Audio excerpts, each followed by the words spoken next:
Convergent evolution.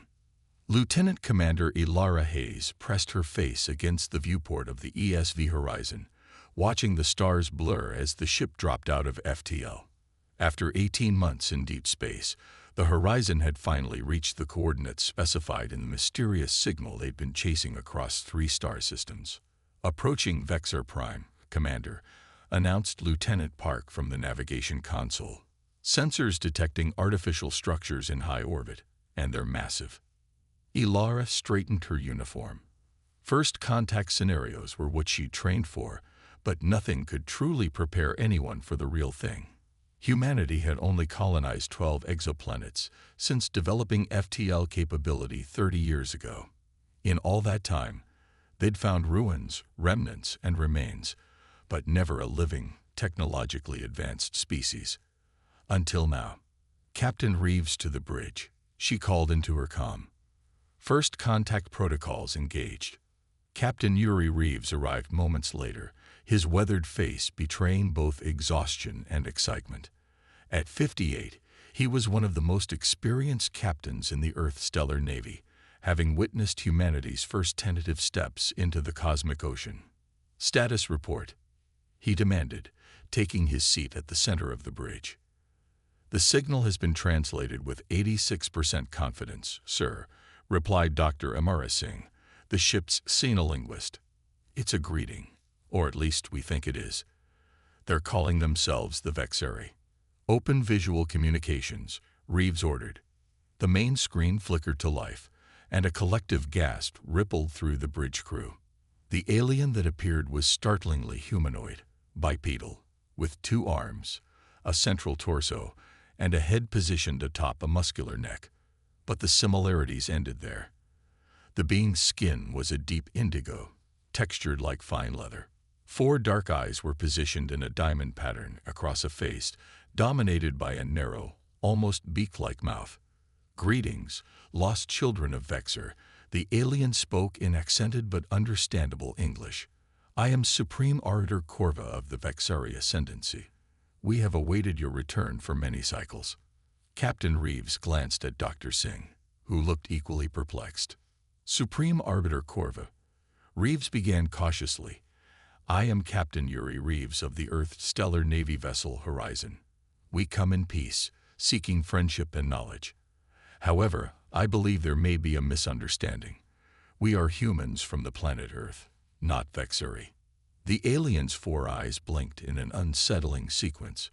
"Yes, that is what your kind would believe. The separation has been long, nearly 300,000 of your Earth years.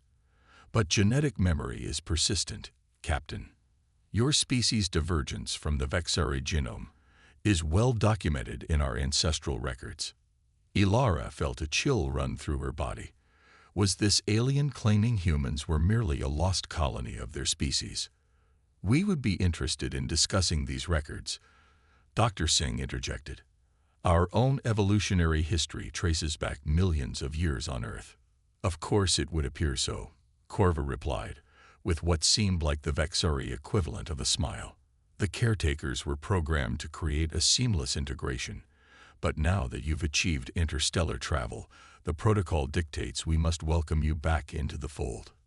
For the next several hours, the crew of the Horizon engaged in increasingly unsettling conversations with the Vexari. According to their historical records, humans were genetically engineered Vexari, specially adapted and placed on Earth as part of a grand experiment called the Divergent Evolution Protocol. Earth itself was supposedly an artificial construct, a laboratory planet created to test how Vexari genetics would adapt in isolation. "This is preposterous," Dr. Malcolm Chen, the ship's chief science officer, declared during the emergency briefing in the Horizon's conference room. "Everything we know about Earth's geological and biological history contradicts their claims." "But what if they're right?" Lieutenant Park questioned. "They shared genetic sequencing data that shows an 82% match with human DNA." Elara studied the holographic display of the comparative genomes floating above the conference table. "That's significant, but not definitive. Many species on different planets show surprising genetic similarities due to universal chemical and physical constraints on how life can evolve. Convergent evolution, Captain Reeves nodded. But we can't dismiss their claims entirely. The technological gap between our civilizations is substantial. The Vexeri have been spacefaring for over 20,000 years according to their records. Dr. Singh tapped her tablet. The linguistic patterns are interesting. There are structural similarities between their root language and Proto-Indo-European that shouldn't exist by chance alone. So what's our next move? Ilara asked. Captain Reeves stood, his decision made. We accept their invitation to the surface. They're offering access to their historical archives and genetic laboratories. Dr. Chen, Dr. Singh, Commander Hayes, you'll form the core of our contact team. 3 days later, Ilara found herself standing in the grand archives of Vexer Prime, a colossal structure that seemed to defy physics. The central chamber stretched upward for what looked like kilometers, lined with data storage devices and holographic interfaces. This section contains the records of the seeding, explained Mila, their Vexari guide. Despite her alien appearance, her mannerisms were disconcertingly human-like. 300,000 years ago, your ancestors were taken from our population, genetically modified, and transported to Earth. Dr. Chen approached one of the interfaces, his skepticism evident in every movement. We'd like to examine the raw data, if possible. Of course, Mila gestured, and the interface came alive with streams of information. The Earth Protocol was our most ambitious divergent evolution experiment. Your planet was terraformed specifically to match the theoretical ideal conditions for sapient development. As Dr. Chen and Dr. Singh immersed themselves in the data, Ilara wandered to a different section of the archives. A glowing three-dimensional model of Earth rotated slowly above one terminal. Something about it felt wrong. The continental arrangement was slightly different from modern Earth. This is Earth from when? She asked Mila. From before the final modifications, approximately 298,000 years ago, Mila replied. The continents were adjusted slightly to create optimal isolation patterns for the developing subspecies. Ilara's scientific training rebelled against this claim. Continental drift was a natural process driven by plate tectonics, not something that could be engineered. I'd like to see the technological specifications for this supposed continental reconfiguration, she requested. Mila's 4 eyes blinked in that unsettling pattern again. Those records are stored in the restricted archives. Only full ascendants may access them. Then how can we verify any of your claims? Ilara pressed. There is one possibility, Mila said after a pause. The Ancestral Genome Laboratory contains tissue samples from the original seeding population. Your DNA could be directly compared. The following day, the human delegation found themselves in a sterile facility deep beneath the Vexeri capital city. Dr. Chen submitted to a tissue sample collection, watching with professional interest as Vexeri technicians processed his DNA alongside what they claimed were ancient samples from the original human seeding stock. The results are conclusive, the lead Vexeri geneticist announced hours later. Your species is indeed derived from Vexeri stock, modified to suit Earth's environment. The genetic markers are unmistakable. Dr. Chen studied the results with growing concern. These markers could be interpreted multiple ways. What you're calling modification markers could simply be evolutionary adaptations.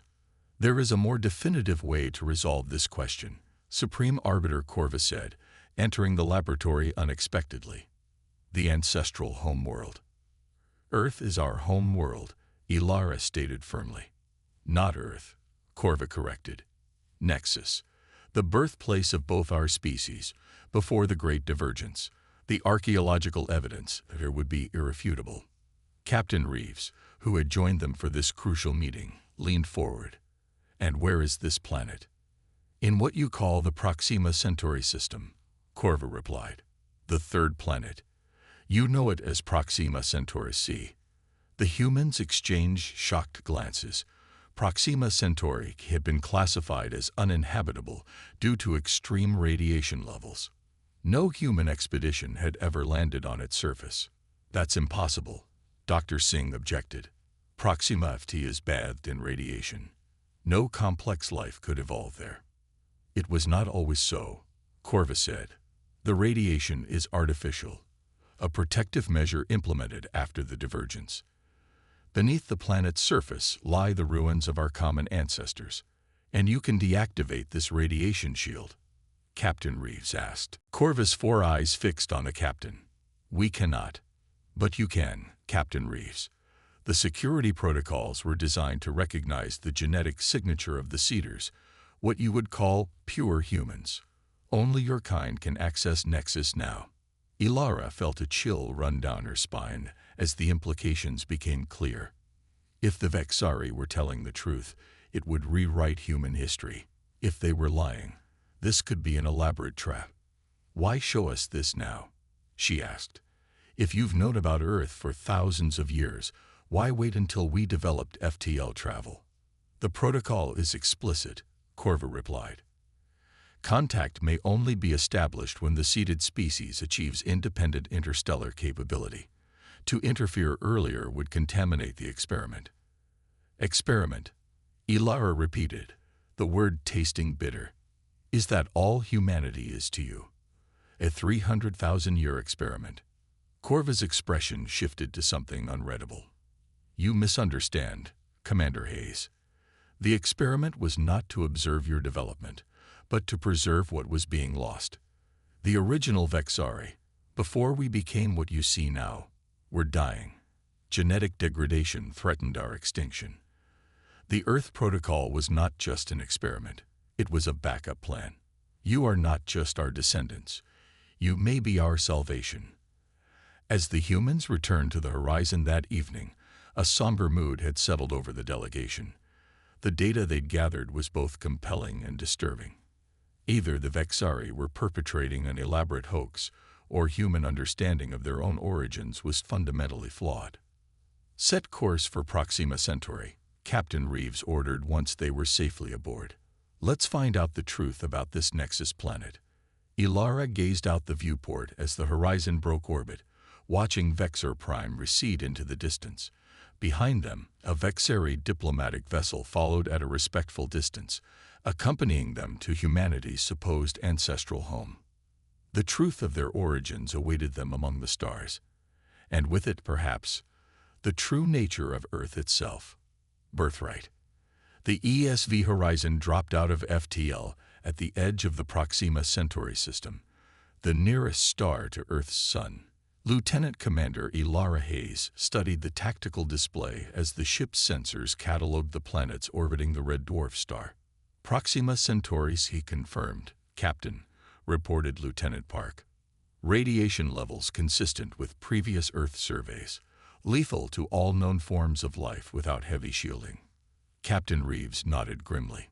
The Vexari diplomatic vessel, the Ascended Dawn, had arrived alongside them, maintaining position at a respectful distance. Open communications with the Vexari, Reeves ordered. Supreme Arbiter Corva's 4-eyed visage appeared on the main screen. We have arrived at Nexus, Captain Reeves. Are you prepared to uncover the truth of your origins? Dr. Chen stepped forward. Our scans confirm the extreme radiation. How do you propose we proceed? The radiation is artificial, a defensive measure, Corva explained. There is a facility on the surface designed to recognize human genetic signatures. Once activated, it will create a safe corridor for landing. Ilara exchanged skeptical glances with Dr. Singh. Everything about this felt like walking into a trap, yet the scientific curiosity that had driven her to the stars in the first place demanded they investigate. We'll send down a shuttle, Captain Reeves decided. Commander Hayes will lead the expedition, along with Dr. Chen, Dr. Singh, and a security team. I must accompany you, Corva insisted. There are protocols that require both human and Vexari presence to deactivate fully. After lengthy negotiations, the expedition team was finalized. Ilara, Dr. Chen, Dr. Singh, 2 security officers from the Horizon, and Supreme Arbiter Corvo, with 1 Vexari scientist named Liren. The shuttle descended through Proxima's turbulent atmosphere, buffeted by radiation storms that made navigation perilous. As they approached the coordinates provided by Corva, the planet's blasted, lifeless surface came into view. A desolate wasteland of rocky plains and jagged mountains. "This doesn't look like the birthplace of two advanced species," Dr. Singh remarked dryly. "The surface was sterilized during the last war," Corva said, his voice solemn. "What matters lies beneath." The shuttle landed on a flat plateau. Everyone donned radiation suits before disembarking. Everyone except the Vexari, who seemed unaffected by the deadly environment. "Your species was engineered for radiation resistance," Corva explained, noticing Ilara's questioning look. "One of many modifications made after the divergence." They trudged across the barren landscape toward what appeared to be an ordinary rock formation. As they drew closer, Ilara noticed subtle geometric patterns in the stone, too regular to be natural. "Here," Corva gestured to a flat section of rock face. "Commander Hayes, please place your hand here." Ilara hesitated, then pressed her gloved hand against the indicated spot. Nothing happened. "Direct skin contact is required," Corva urged. "The scanners must detect your unmodified genetic pattern." After a moment's deliberation, Ilara removed her glove. The second her bare skin touched the stone, lines of light erupted across the rock face, spreading outward in complex, interconnected patterns. The ground trembled beneath their feet as a seam appeared in the seemingly solid rock, widening into an entrance. "It recognized your DNA," Dr. Chen whispered, awestruck. "As the protocol dictated it would," Corva added. They entered a sloping passage that led deep underground, illuminated by the same strange light that had activated at Ilara's touch. The radiation levels dropped dramatically as they descended. After nearly a kilometer of downward travel, the passage opened into a vast chamber that took their breath away. It was a perfect hemisphere, at least 500 meters in diameter, its curved ceiling aglow with what looked like a map of the galaxy. The floor was dominated by a raised circular platform surrounded by consoles and equipment of unfamiliar design. "The Nexus Control Center," Corva announced, his voice reverent, "untouched for 300,000 years." Dr. Chen immediately began scanning the technology with his instruments. "This is incredible. The power systems are still active, running at 62% efficiency after all this time." Dr. Singh approached one of the walls, which was covered in inscriptions. "This writing, it's not Vexari. At least, not the modern Vexari language you've shown us. It is the language of the ancients, those who came before the divergence," Corva explained. "Your linguists may find patterns similar to proto-languages on Earth." Ilara was drawn to the central platform. As she approached, the floor beneath her feet illuminated with each step, tracking her movement. When she reached the platform's edge, a holographic interface sprang to life. Symbols flashed before her, rearranging themselves rapidly until they formed recognizable patterns. English words. "Human genetics e signature co HFY Armid. Access guaranteed to Earth Protocol Archives." "This is," Ilara began, but fell silent as the entire chamber transformed around them. The holographic display expanded, filling the air with three-dimensional images, stars, planets, DNA sequences, and spacecraft designs unlike anything humans had developed. At the center of it all was a perfect representation of Earth. "The truth, as promised," Corva said, stepping onto the platform beside her. The hologram shifted, showing Earth as it was billions of years ago, a molten, uninhabitable world. Then it accelerated through time, displaying the cooling of the planet, the formation of oceans, and the first emergence of simple life. "Natural evolution," Dr. Chen noted. "Nothing engineered about this." "Keep watching," Corva instructed. The display continued its progression through Earth's history, showing the development of increasingly complex life forms, the rise and fall of the dinosaurs, and finally, the emergence of early primates. Then something changed. The timeline slowed dramatically, zooming in on a specific moment approximately 300,000 years ago. It showed spacecraft entering Earth's atmosphere, vessels with designs similar to ancient Vexari ships, but distinctly different. The seating, Corva whispered. The hologram displayed humanoid figures, neither fully human nor Vexari, collecting samples from early hominids, then returning to their ships. Later, these same ships released something into Earth's atmosphere, and the subsequent generations of hominids began to change, evolving more rapidly toward modern humans. Genetic accelerators, Dr. Chen realized. They boosted our evolutionary development. But who were they? Ilara demanded. These aren't Vexari. Before Corva could answer, the hologram shifted again, displaying a new scene, a space battle of unimaginable scale, with thousands of ships exchanging fire around a planet that looked like Proxima, but verdant and alive. The last war, Corva said quietly, when everything changed. The holographic history continued, showing the devastation of Proxima and the flight of two distinct groups of survivors, one that would become the Vexari, and another that seemed to vanish into deep space. A new data screen appeared before Ilara, text scrolling rapidly. Pro-GCT designation, Earth Protocol. Florime ROE OBJGT. Tai. E. Preserve original human GNETSC line EAG. Seek cotton dairy objective. Shield Earth from detection. TRTARI objective. Monitor VEXXARIG DIVRGNC. Original human genetic lineage. Ilara read aloud, turning to Corva. You told us humans were modified Vexari, but this says the opposite, that the Vexari are modified humans. Corva's four eyes blinked rapidly, a sign of agitation they'd come to recognize. That cannot be correct. Our ancestral records clearly state. Your ancestral records were altered, interrupted Dr. Singh, who had been studying another console. Look at this genetic comparison. The display showed 3 DNA sequences side by side. One labeled original human genome, another modern human genome, and a third Vexari genome. The original and modern human genomes matched at 99.7% compatibility.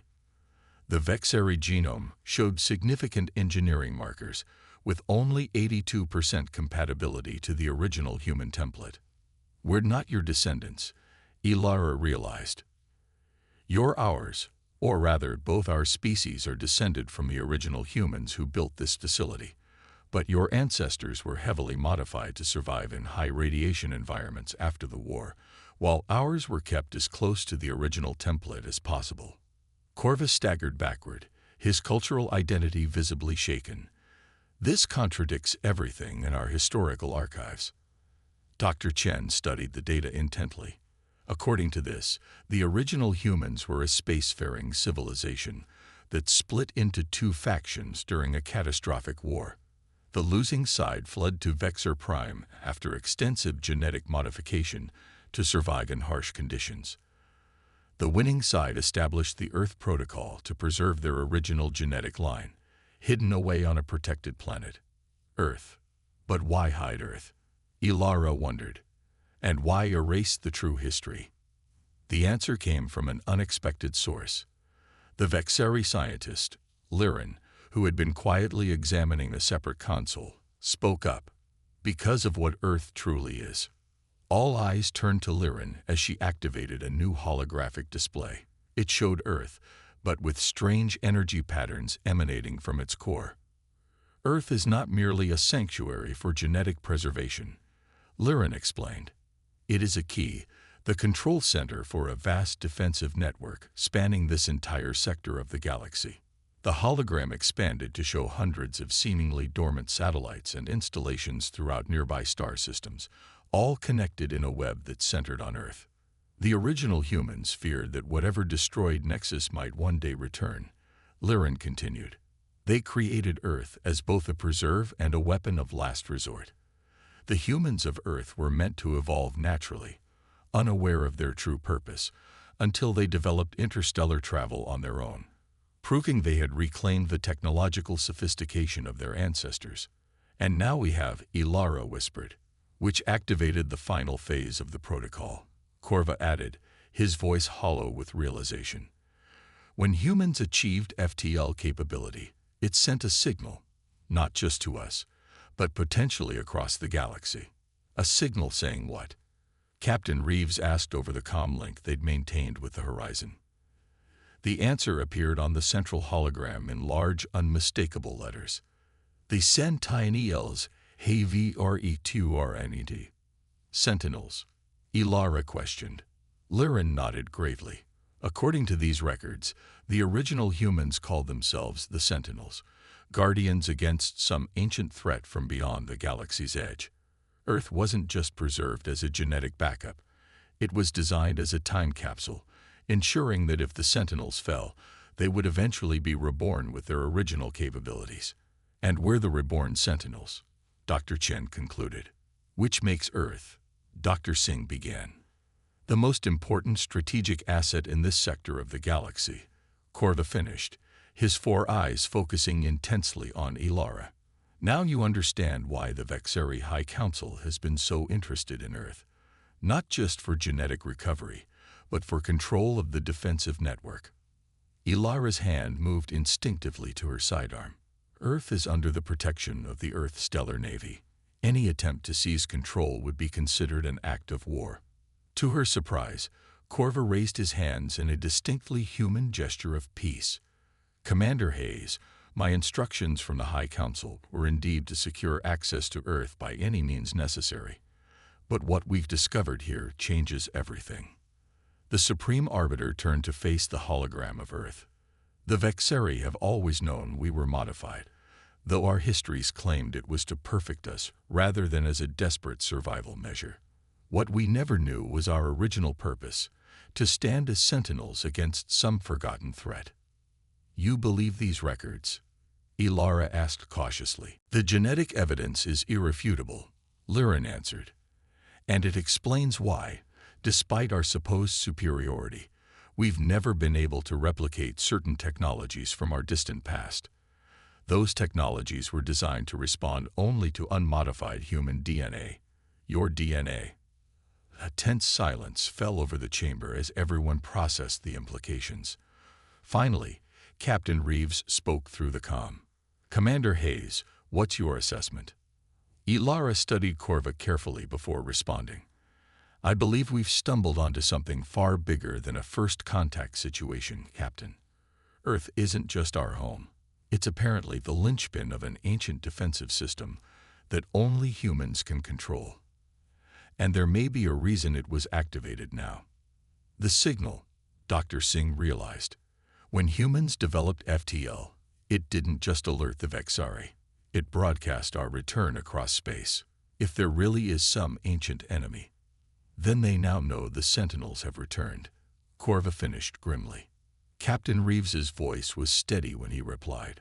Supreme Arbiter Corva, I'll be contacting Earth Central Command immediately with our findings. In the meantime, I propose a temporary alliance between our vessels. If there's a threat coming, it concerns both our species. Corva bowed his head. I agree, Captain. The High Council must be informed of these discoveries.